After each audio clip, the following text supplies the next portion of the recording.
네, 여러분 만나서 반갑습니다. 오늘은 불교와 다양한 사상이 공존하다에 대해서 한번 살펴보도록 하겠습니다. 고려시대 때 그 종교와 사상에 대해서 한번 살펴볼 건데요. 우리 주제를 공부하고 주제 핵심어를 보면서 한번 이야기를 나눠봅시다. 자, 이번 주제, 다양한 종교와 사상이 고려사회에 공존하였음을 알 수 있다입니다. 주제 핵심어로는 의천, 진울, 결사, 풍수지리설, 도교, 그리고 마지막으로 성리학이 있습니다. 자, 여러분들 주제 열기 한번 봅시다. 자, 고려는 불교를 숭상하면서도 유교를 통치 이념으로 삼았다고 합니다. 자, 고려 사상에는 어떠한 특징이 있었을까요? 라고 물어보고 있죠. 지금 자료에 지금 뭐가 나와 있나요? 저 연등이 나와 있죠. 우리 학교 불교 학교죠. 네, 그래서 우리 학교도 뭐가 많이 있나요? 그렇죠? 우리 보면 연등 많이 달려 있을 거예요. 그리고 우리 학교가 전통적으로 하는 축제가 있습니다. 바로 연등제, 연등회. 우리 시내 나가서 다 하잖아요. 근데 우리가 이제 작년은 코로나 때문에 못했죠. 올해는 할지 안 할지 모르겠어요. 예, 코로나가 심하지 않으면 할 것 같은데, 어, 또 코로나가 심하면은 못할 수도 있고요. 자, 아무쪼록 이런 연등회가 있습니다. 연등회. 연등회는 연등을 밝혀 부처에게 복을 비는 불교 행사라고 합니다. 자, 왜 이러한 연등회가 고려시대 때 성대하게 열렸는지 한번 살펴봅시다. 자, 본문에는 이렇게 나와 있어요. 우리 48페이지 본문 보면서 봅시다. 자, 왕건은 이 훈요 10조에 여러분 체크를 해주세요. 훈요 10조에서 사찰을 보호하고 연등회를 개최할 것을 당부할 정도로 이 불교를 중요하게 여겼다고 합니다. 사찰을 보호하고 연등회를 개최해라. 그리고 불교를 중요하게 해라. 요거 체크해 주시고요. 자, 고려는 불교를 숭상하면서도 전통신앙과 결합한 팔관회를 국가 행사로 치르고 유교 통치 이념으로 세우는 등 다양한 사상을 선보였다고 합니다. 이러한 다양한 사상은 충돌 없이 공존하면서 고려의 삶에 영향을 주었다고 할 수 있죠.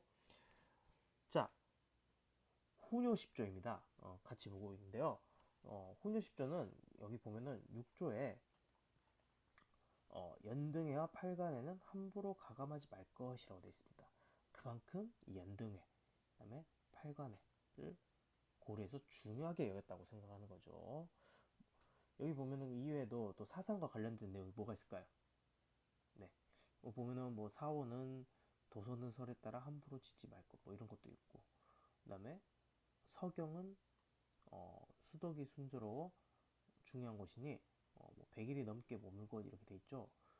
뭔가 이 지역은 중요한 곳이니 길지 좋은 곳이니 잘 다스려라 이렇게 있고요. 뭐 위에도 다양한 종교와 관련된 내용들이 여기 훈유십조 안에 포함되어 있다는 걸 볼 수 있습니다. 자, 그렇다면 우리 본문 보면서 본격적으로 고려시대 때 종교와 사상에 대해서 한번 살펴보도록 하겠습니다. 자, 먼저 첫 번째입니다. 이 고려인들에게 불교는 어떠한 의미가 있었을까입니다. 불교 한번 체크할까요? 자, 고려의 불교계는 연등회, 팔관회 등의 행사를 주관하면서 왕실과 나라의 안녕을 빌었다고 합니다. 자, 이러한 왕실과 나라의 안녕, 이건 결국 국가 통합의 목적이죠. 통합. 그리고 결정적으로 왕권을 강화하려는 목적이 있었죠. 자, 왜 국가를 통합하려는 그런 목적이 있었을까요? 자, 고려는 초기에 건국하면서 누구랑 손을 잡으면서 건국을 하게 되죠? 그렇죠. 호족 세력들이죠. 호족 세력들.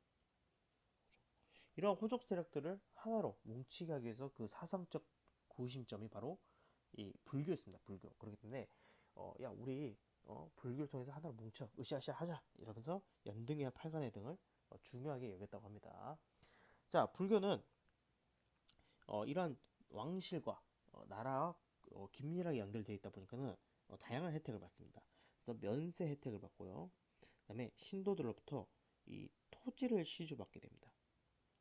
그래서 경제력을 확대하죠. 주로 이들이 토지를 시주받았던 이유는 뭐 다 뭐 그런 거죠. 아무래도 이 재산이 많은 뭐 호족이라든가 뭐 문벌, 뭐 관리들 이런 사람들이 나의 뭐 권세가 자자손손 대대로 이어질 수 있도록 우리 불교에서 뭘 믿습니까? 그렇죠. 윤회를 믿죠. 윤회. 다시 태어나는 거. 예?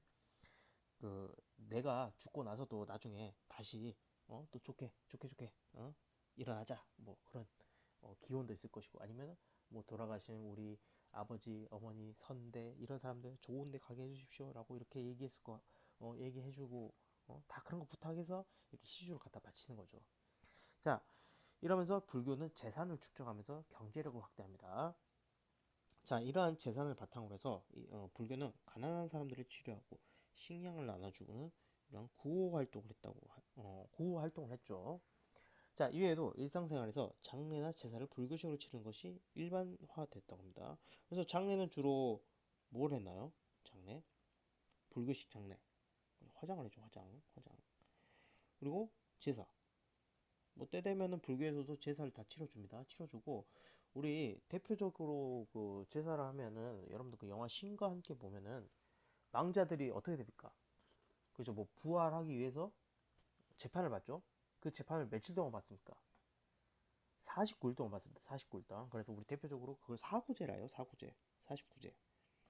그래서 마지막 날 재판 받는 날 이제 얘가 다시 뭐 사람으로 다시 태어나게 해주십시오. 뭐 좋게 태어나게 해주십시오라고 이렇게 제사를 지냅니다. 그게 사구제인데 이것도 주로 불교에서 하는 거죠. 이렇듯 이 장례와 제사를 불교식으로 치르는 것이 일반화 정도로 될 정도로 이 고려인들은 불교에 강한 영향력을 받게 된 거죠. 자, 그러다 보니까는 고려의 지배층은 불교를 포용하여 이 통치에 많이 활용을 했다고 합니다. 당연하죠. 모든 사람들이 불교를 믿는데 그들과 척을 지을 필요는 없죠. 그렇기 때문에 이들을 포섭해서 어, 정치에 활용도 많이 합니다. 자, 고려 초기 불교는 선종과 교종으로 나눠집니다. 그 외에도 뭐 다양한 종파가 있다고 해요. 우리가 선종 어디서 배웠죠? 네, 뭐 신라 말기 혹은 후삼국 시대 이 선종 계열의 사찰이 많이 등장했다 했죠. 그래서 구산선문 이 얘기도 했어요. 자, 이 그 시대가 계속 쭉 이어집니다. 그래서 선종과 교종이 나누어서 각각 다양한 종파들이 분열되는데요. 자, 이 시기에 광종, 여러분 광종 체크해야겠죠? 광종 중요합니다. 자, 광종은 이 균열하는 사람을 지원해서 분열되어 있던 화엄정을 통합합니다. 화엄정을 통합해요. 그러니까 종파를 일부 통합하게 된 거죠. 그러면서 당연히 이 화엄정은 이 불교 교단에서 주도적인 역할을 하죠. 왜 주도적인 역할을 합니까? 당연하죠. 왕실과 연결되어 있겠네. 연결. 그리고 종파를 통합했기 때문에 그렇기 때문에 주도적인 역할을 하는 거죠. 자, 또한 광종은 승려를 선발하는 승과를 실시했다고 합니다. 그래서 우리 지난 시간에 선생님이 잠깐 고려의 과거를 얘기하면서 과목이 문과 과거 제도에 있어서 문과 기술직 뽑는 잡과 승려 뽑는 승과가 있다 했어요. 그래서 국가 차원에서 이런 승려를 선발함으로 인해서 왕실, 그다음에 정치가 이 불교와 밀접하게 관련이 되어 있다는 것을 어, 보여주면서 불교 세력을 국가가 관리했다 이렇게 보시면 되겠습니다. 자, 한편 지방 호족들은 자신들의 권위를 과시하기 위해서 거대한 불상을 조성하고요 사원 건축도 관여했다고 해요. 그래서 이 호족들 지방의 지배 세력은 나다 이런 걸 표현하기 위해서 다양한 불상들, 다양한 사원들을 건설하게 됩니다. 우리 교과에서 이 옆에 왼쪽 하단에 보면은 특이한 불상이 하나 있죠. 바로 논산 관촉사 석조 미륵보살 입상입니다. 이름이 너무 어렵습니다. 네. 자, 논산에 있는 관촉사란 절이 있어요. 여기에 석조, 그러니까 이 재질이 돌이에요, 돌. 예. 미륵보살, 그 불교에서 여러 보살이 있습니다. 특히나 이 미륵보살은 미래의 부처님입니다. 미래에 오실 부처님입니다. 미륵불이라고 하죠, 미륵불. 네. 그 미륵보살을 어, 본떠서 만든 불상인데 입상이니까 이거는 서 있는 불상이랍니다. 서 있는 불상. 자, 여기 보면은 몸에 비해서 머리와 손발이 큰 편으로 전통적 불상과는 다른 모습이라고 해요. 이처럼 지방마다 특색 있는 불상이 많이 조성됐다고 해요. 여러분들 이거 보면은 크기가 가늠이 잘 안 될 거예요. 얘 크기가. 근데 여기 앞에 계신 어르신들 있죠. 두 명. 이 두 명, 여기 5명 있네요. 네. 요분들과 비교해 보면 크기가 어떤 것 같아요? 어마어마하게 크죠. 어마어마하게 커요. 그렇기 때문에 이 크기를 가늠할 수 있다고 보시면 되겠습니다. 보면 손도 뭉툭하고 얼굴도 막 넙대대하고 크고, 여러분 이거 불쌍 근데 어떻게 세운 줄 아세요? 이거 막 조각에서 이렇게 낑낑낑낑 막 끌어서 올렸을 것 같아요. 자, 여기 보면은 이 불상 한가운데 여기 있죠. 여기 보세요. 여기. 뭔가 줄 같은 게 있죠. 예. 자, 여기 뭐냐면은 불상을 단계, 그러니까 몇 개의 큰 덩어리로 조각을 한 다음에 이거를 붙여서 이렇게 올린 겁니다. 붙여서 올린 거예요. 그렇기 때문에 그만큼 거대한 불상이라는 거죠. 거대한 불상. 자, 요거 말고도 지방에 어떤 불상들이 있는지 한번 같이 살펴보면서 이야기를 나눠보도록 합시다.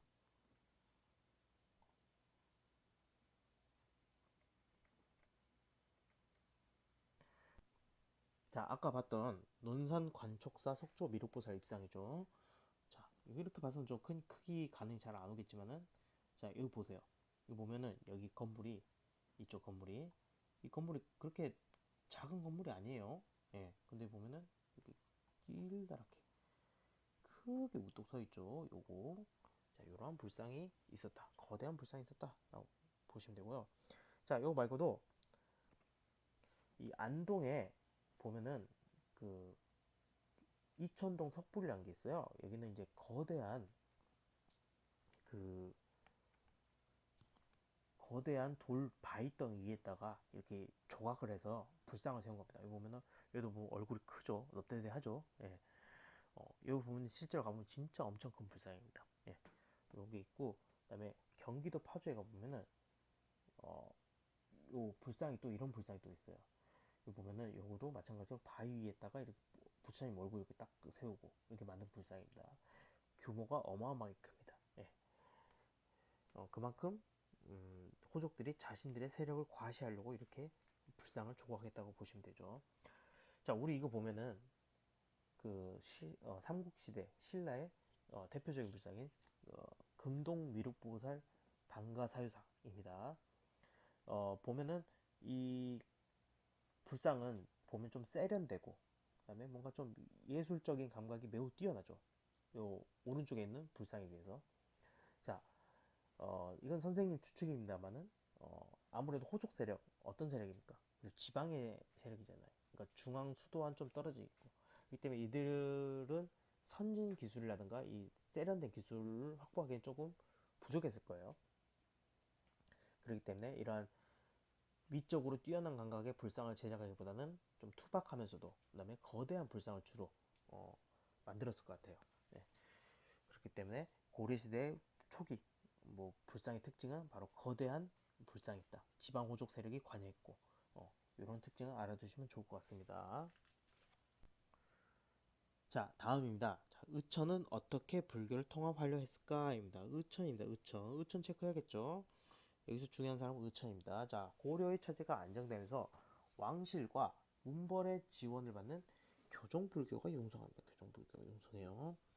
어, 뭐 그전에 뭐 선종이 등장하고 뭐 교종이 있었지만은 아무래도 지배 체제가 안정되고 왕실과 문벌의 지원이 많이 받는 교종이 계속해서 크게 융성하게 되는 거죠.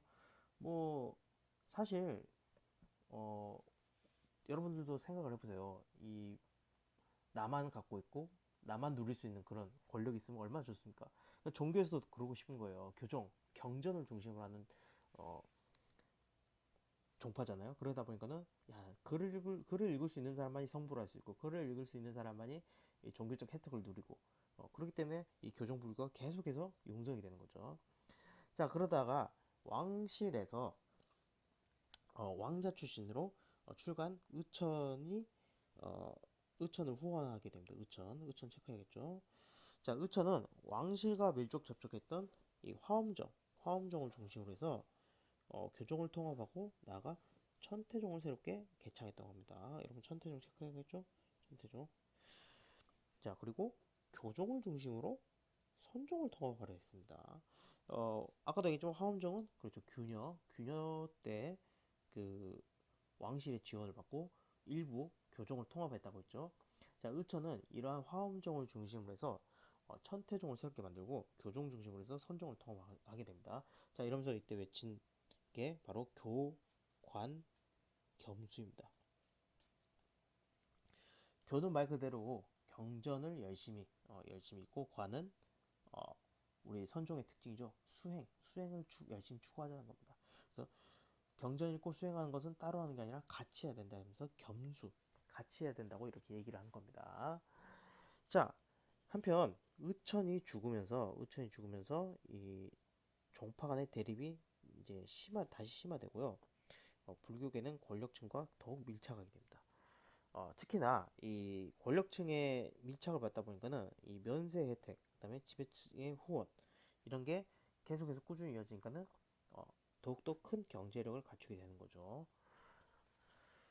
자, 이렇듯 의천의 활동은 그 당대에만 끝나게 되고요. 그 이후에는 여전히 불교는 분열이 돼 있고, 그다음에 교종 중심의 불교가 계속해서 성행하게 됩니다.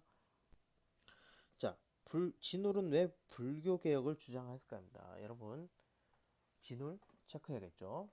네. 자, 불교계가 외형적 발전을 치중하여 세속화되자 종교 본연의 역할에 전념할 것을 주장하는 이 결사라는 게 등장합니다. 결사. 여러분 결사 체크하세요. 결사. 네. 결사는 옆에 나와 있지만 뜻이 같은 사람들이 공통의 목적을 이루게 만든 단체라고 합니다. 자, 이 불교가 세속화된다고 합니다. 세속화. 자, 그 말인즉슨 원래 불교를 하면은 그 목표가 뭡니까? 뭔가 무소유를 주장하고 그다음에 수행을 통하고 불도를 이루고 막 이런 걸 해야 되잖아. 근데 지배층이라든가 어, 지배층과 이 국가와 결탁하다 보니까는 타락하게 됩니다. 불교가 타락하게 되고 그 세속화됐죠. 그래서 불교가 계속해서 재산을 끌어모으고 재산 축적을 하면서 주변에 있는 사람들을 뭐 구원을 하지 않고 구호 활동도 잘 안 하고 오히려 이들을 뭐 불교 불교의 그 노비로 만들거나 혹은 수탈하거나 그런 대상으로 삼게 되죠.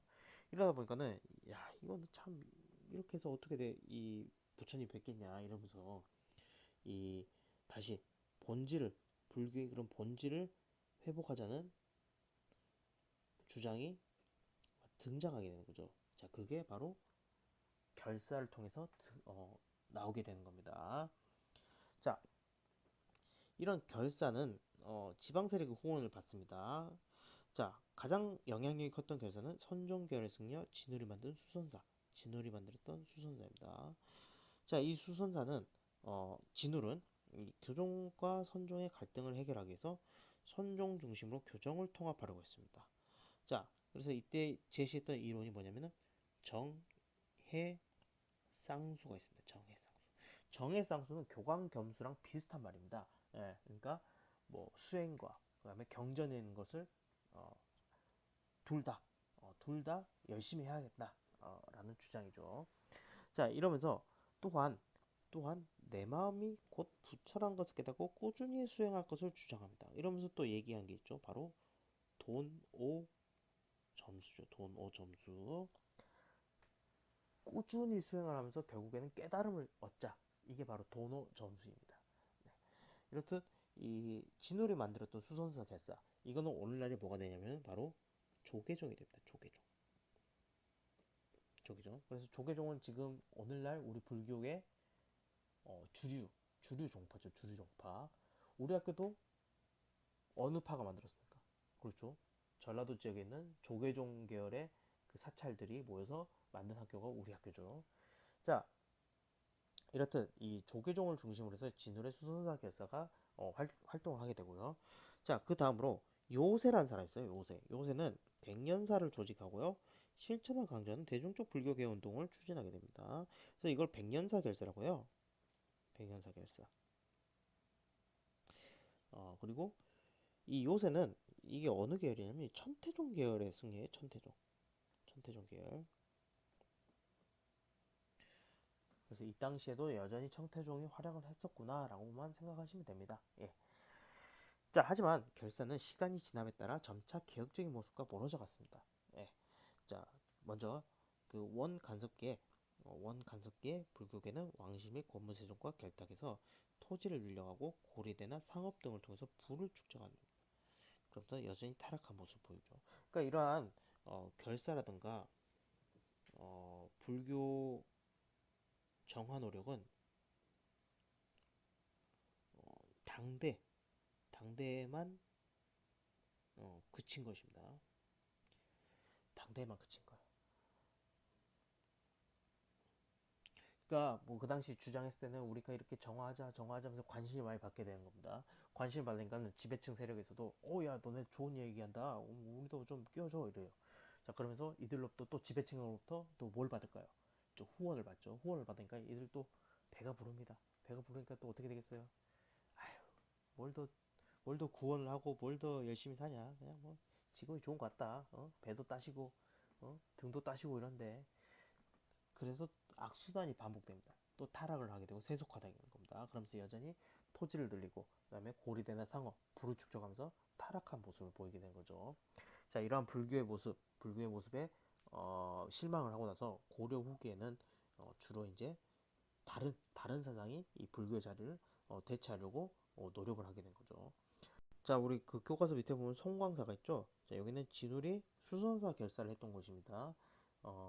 나중에 이 송광사로 개칭이 되는데요. 우리 이 전남 순천에 있는 사찰이죠. 우리 학교를 세운 데 있어서 큰 도움을 줬던 사찰이기도 합니다. 이 학교, 이 절이. 자, 우리 다른 자료를 보면서 또 이야기를 해봅시다. 자, 의천하고 진울 있어요. 네, 여러분들 헷갈리지 마세요. 두 분의 모습 잘 보고 비교를 해두시고 의천은 천태종을 개창했고 교종 중심으로 선종을 통합하였다. 진울은 수선사 결사를 했고 조계종을 만들고요. 선종 중심으로 교종을 통합하였다. 이렇게 알아두시면 됩니다. 송광사 모습이고요. 요새는 이분입니다. 이분인데요.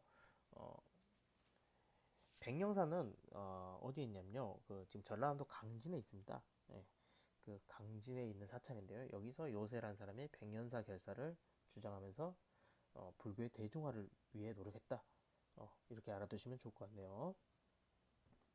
자, 우리 교재 50페이지 봅시다. 자, 아까도 얘기했지만은 불교가 이제 점점 타락하니까 그 불교를 어, 대체하기 위한 그런 열한 사상들이 고려 후기 때 들어온다고 하는데요. 자, 그 이전에 먼저 우리 유교를 한번 살펴볼까요? 유교를 통치 이념으로 삼은 이유는 무엇일까입니다. 자, 유교는 과거제를 실시하면서 그 중요성이 커집니다. 중요성. 특히나 성종 때 국가의 통치 이념을 확립되는데, 자, 이때 누구의 건의를 받아들였다 했죠? 네, 최승로의 시무 28조. 요걸 받아들이면서 유교를 국가의 통치 이념으로 확립한다 했어요. 자, 유교는 충과 효의 정신을 강조해 왕을 정점으로 하는 중앙 집권 체제 형성에 도움을 줬다. 그래서 고려의 지방 행정 또 중앙 행정 요거를 정비하는데 큰 도움이 됐죠. 유교가. 자, 때문에 나라에서는 효를 충실히 행한 사람을 뽑아 표창하고 유교의 윤리를 확대하려고 노력했다고 합니다. 자, 이후에 유교적 소양을 갖춘 인재를 양성하기 위해서 학교제도가 정립됩니다. 학교제도 체크해야겠죠. 학교제도. 그래서 고려의 그 대학, 공립대학이었죠. 대학기관인 뭐가 설립되죠? 국자감이 설립돼요. 국자감 써놔야겠죠? 자, 그리고 민간에서는 최총의 구제학당 등 사학시비도가 설립돼서 이 인재 교육을 하면서 유교에 대한 이해 수준을 높여갔다고 합니다. 최충의 별명이 해동공자입니다. 해동공자. 공자. 그렇죠. 우리 유교의 시족교이죠. 시족교. 그만큼 최충이라는 사람이 이 유교를 보급하기 위해서 뭐 유교를 연구하고 발전시키는데 그만큼 큰 노력을 했다는 거죠.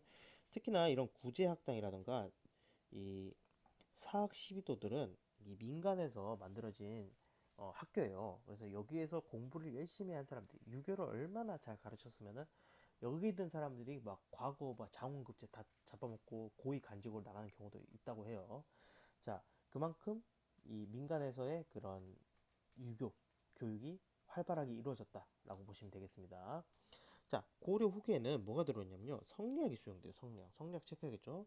그래서 유교적 의례가 더욱 강조되고요. 자, 일부 신진 사대부들은 불교의 비리를 비판하면서 불교 개척을 주장하기도 합니다. 그렇죠. 여기서 불교를 대체하기 위해서 이런 성리학을 어, 성리학을 끌어들여와서 불교의 그런 비리를 비판했다. 어. 자, 특히나 이러한 성리학은 이후에 조선이 개국되면서 그 조선의 통치 이념으로 자리 잡게 되죠. 그만큼 이 불교를 크게 비판하는 데 앞장섰던 게 바로 성리학이라고 보시면 되겠습니다. 자, 그 다음은 풍수지리설과 도교에 대한 내용인데요. 여러분 풍수지리설 도교 체크해야겠죠? 자, 고려는 불교, 유교뿐만 아니라 이 풍수지리설, 도교, 풍수지리, 그다음에 각종 민간신앙 등 다양한 사상이 공존하는 사회였습니다. 다양한 사상. 자, 풍수지리설은요, 초기에 이 후녀 10조에서 그 서경의 중요성을 강조하기 위해서 언급되고 수도천도의 논리로 활용됐습니다. 아까 얘기했죠? 뭐 서경에서 서경은 길지이기 때문에 거기서 한 100일 정도는 계속 머물러서 통치를 해라 이렇게 얘기도 하고 있잖아요. 그리고 이에도 수도천도의 논리로 활용됐다 했죠. 그래서 우리 앞에 보면은 숙종이 남경을 천도하려고 시도했죠. 그다음에 또 누구죠? 묘총이 서경 천도 운동을 했죠. 자, 요 두 운동 그다음에 천도 시도에 있어서 활용됐던 게 바로 이 풍수지리설입니다. 풍수지리설. 그래서 풍수지리설은 앞날의 기룡을 이해하는 도천 사상과의 결합해서 무덤이나 건축물의 위치를 정하는데도 영향을 주었다고 합니다. 그래서 오늘날에도 그 가끔씩 그런 분들이 있어요. 막 건물 짓거나 아니면은 뭐 묘자리 알아보거나 그럴 때 이 풍수지리설을 활용해서 여기가 좋다, 뭐 저기가 좋다 이렇게 이야기하시는 분들이 간혹 가다가 있습니다. 뭐 요새는 그게 그렇게 신경을 안 쓰지만요. 자, 도교가 있습니다. 도교. 자, 도교 동안 유행인데요. 자, 도교 사원인 이 보공공이 건설했는데 이건 언제 건설됐냐면요. 예종 때 건설입니다. 예종. 그래서 나라를 안녕히 빌리는 초제야. 그다음에 도교의 신앙행위나 수련법이 유행하기도 했다고 합니다. 이외에도 마을이나 공동체를 지켜주는 신을 믿는 성왕신앙이 존재했고요. 그다음에 산신을 모시는 신앙 이런 것도 있었습니다. 이거 뭐라 하죠? 산신신앙이죠. 그다음에 지역의 세력가들을 자신의 조상을 산신으로 모셔 지배 세력을 강화하고 그다음에 국가 차원에서도 산신에 대한 제사를 지내 나라의 안녕을 빌었다고 합니다. 자, 이렇듯 고려는 뭐 우리가 익히 잘 알고 있는 불교라든가 유교뿐만 아니라 도교, 풍수지리, 그다음에 민간신앙 다양한 사상들이 공존했던 사회였다는 걸 알 수 있습니다.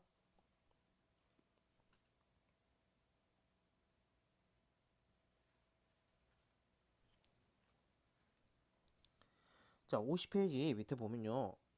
최루백이 나오죠. 자, 인물독톡 보면은 고려인 삶 속에 다양한 사상이 있는데요. 여기 보면 최루백은 고려 중기 문신으로 과거의 합격에 한림학사의 벼슬에 오를 만큼 유학에 대한 이해가 깊었다고 합니다. 여기 보면 유교에 뛰어난 사람인 걸 알 수 있죠, 유교. 그다음에 조선시대 편찬된 삼강행실도에 효행의 대표 인물로 소개될 정도로 유교윤리에 충실했던 사람이다라고 되어 있습니다. 이 사람이요. 그런데 자신의 부인 죽자 불교 장례법을 쓰고요. 그다음 시신을 화장하고요. 그다음에 제사도 지냈답니다. 넷째 아들은 승려로 출가했다고 해요. 불교에도 좀 일각에 있는 사람인 것 같아요. 어, 이 고려의 관인층 중에서는 이 최루백처럼 자식 중 한 사람을 출가시키는 게 관행이 있었습니다. 그래서 우리 아까 그 왕자 출신임에도 승려가 된 사람 누가 있었죠? 그렇죠, 의천. 의천도 마찬가지입니다. 의천도 이 여러 왕자들 중에서 이렇게 출가했던 출가했던 사람인데 이 관인층의 그런 관례처럼 어, 여기 승려로 출가를 한 거죠. 자, 이에도 승려도 활발한 교류가 있었고요. 자, 최행기라는 사람은 승려 교녀가 지은 향가를 한시로 번역하기도 했고, 김부식이라는 사람 승려와 교류를 했다고요. 우리 김부식이라 하면 대표적으로 뭐 유교주의적 사관을 갖고 있는 사람, 뭐 그다음에 사대주의자 이렇게 얘기를 하는데 이 사람도 승려와 어느 정도 교류가 있는 그런 사람이었던 거죠. 자, 이렇듯 고려인들의 삶 속에는 불교와 유교가 충돌 없이 공존하고 있었다고 합니다. 이렇듯 고려인 삶 속에는 다양한 사상과 종교가 있었다 라고 보시면 되겠습니다. 자, 우리 다른 자료를 보면서 보충을 해보도록 합시다. 자, 이분은 그 성리학을 고려에 최초로 들여온 안향이라는 분입니다. 안향. 예, 안향. 자, 이분 자주 나오니까 이분 얼굴 좀 기억해 두세요. 자, 우리 이거 첫 번째 사진 보면은 이게 여러분들은 이제 잘 모르겠지만은 그 마을에 보면은 큰 나무에 무슨 리본 같은 거 막 달고 있는 그런 사진이나 영상을 본 적이 있을 수도 있을 거예요. 예. 이게 뭐냐면 이제 성황당이라서 그 마을에 모시는 뭐 신이라든가 뭐 이런 사람들을 어, 모시는 그 민간 신앙입니다. 민간 신앙. 예, 그래서 뭐 거기서 기도도 드리고 제사도 지내고 막 그러거든요. 그러니까 마을을 지켜준 신이죠. 성황당. 자, 이러한 민간 신앙 있었고요. 그 우리나라 불교 특징 중에 하나가 뭐냐면요. 이 전통 신앙, 그다음에 다른 종교가 흡수되는 현상이 보여요. 그래서 이 첫 번째 보면 이 전각, 이 건물의 이름은 삼성각이라거든요. 삼성각. 이 삼성신이라고 우리나라 전통 신앙이 있습니다.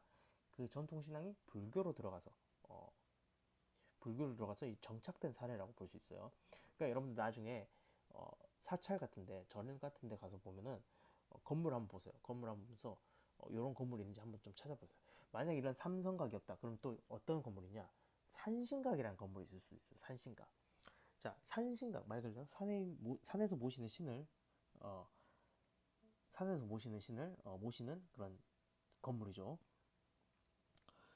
여러분 절은 주로 어디에 있죠? 산에 있죠. 그럼 그 산을 지키는 신이 누굴까요? 산신이겠죠, 산신. 자, 근데 불교는 누구를 주로 이제 모시나요? 저 뭐 부처님이나 보살님 이런 걸 모시잖아요. 근데 부처님도 모시기 비좁은 공간에 산신을 모십니다. 그러니까 특이한 케이스죠. 자, 이러한 그 각 산에 있는 산신을 이 절에서도 모시게 되는 그런 경우가 이제 생기게 되는 거죠. 자, 이거 말고도 칠성각이라는 게 있어요. 칠성각. 자, 칠성각은 뭐냐면요. 그 칠성은 그 도교에 있는 그 신앙입니다. 도교. 그러니까 이 도교의 신앙이 불교 속으로 들어와서 융합된 케이스라 볼 수 있죠. 자, 그래서 이 삼성각, 그다음에 산신각, 칠성각 등은 이 우리나라 불교의 특징이라고 할 수 있어요. 그러니까 뭐 중국이라든가 일본, 뭐 베트남, 뭐 이런 다른 이제 불교를 믿는 다른 국가에서도 보이지 않는, 오직 우리나라에만 있는 그런 건물이라고 할 수 있죠. 나중에 여러분 절 가서 한번 찾아보세요. 예, 찾아보시면은 예, 꼭 하나 있을 겁니다. 예. 자, 51페이지 정리하고 역량 키우기 하면서 마무리하겠습니다. 자, 1번 빈칸에 들어갈 내용을 써봅시다. 자, 첫 번째, 광종은 불교 교단을 통합하기 위해서 어, 밑줄을 지원해 교리를 정비하게 했다. 그렇죠. 균여죠, 균여.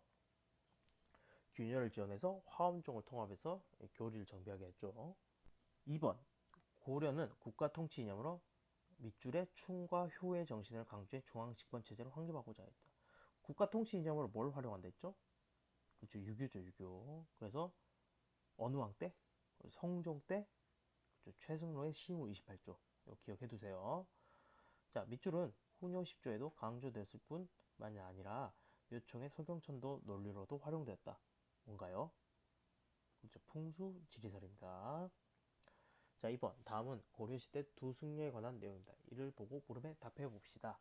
오늘 배운 중요한 승려 두 분이 있습니다. 의천이랑 니은은 진울입니다. 진울. 자, 뭐 의천 이력이 뭐 이렇게 쭉쭉쭉쭉 있죠. 자, 의천 국청사의 주지가 돼서 맨 마지막 줄에 국청사의 주지가 되어서 뭘 개창했다 했죠? 뭘 만들었다 했어요. 그렇죠. 천태종이죠. 천태종.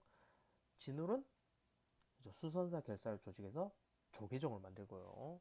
그래서 기억관이어는 천태종과 진울입니다.